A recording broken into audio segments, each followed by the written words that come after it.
Well, hello. Today and for the next 16 days, I'd like to take you on a journey. We're going to journey through the book of Mark together. We're just going to take 2 or 3 minutes a day, and I'm going to talk to you about the life of Christ, how he lived, what he did.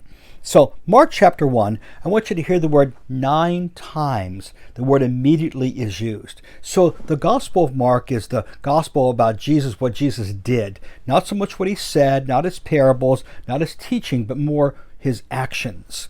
So it begins by saying the beginning of the gospel of Jesus Christ, the Son of God.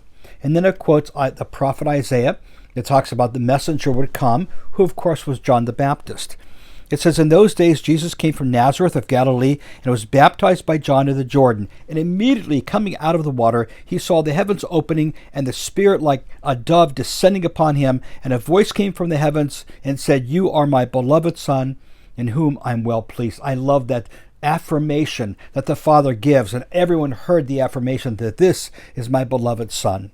He goes on and then he begins preaching, and then he chooses James and John and Peter and Andrew, and he calls them to be fishers of men.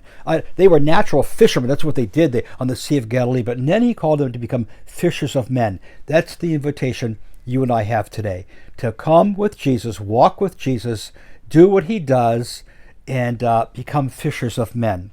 Then he goes on to Capernaum, and he encounters a man with an unclean spirit, and he speaks and says, "Be quiet, come out of him." And immediately the evil spirit came out of him. Then he goes on to Simon's house, and Simon's mother-in-law is sick, and he calls her, he walks to her and heals her, and then she gets up and waits on him. And finally, then the demon-possessed man comes, and the whole city gathers at the door where Jesus is at, and he begins healing people.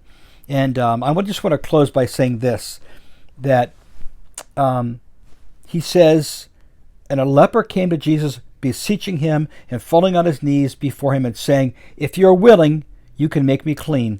Moved with compassion, Jesus stretched out his hand. Here's what I want you to do today.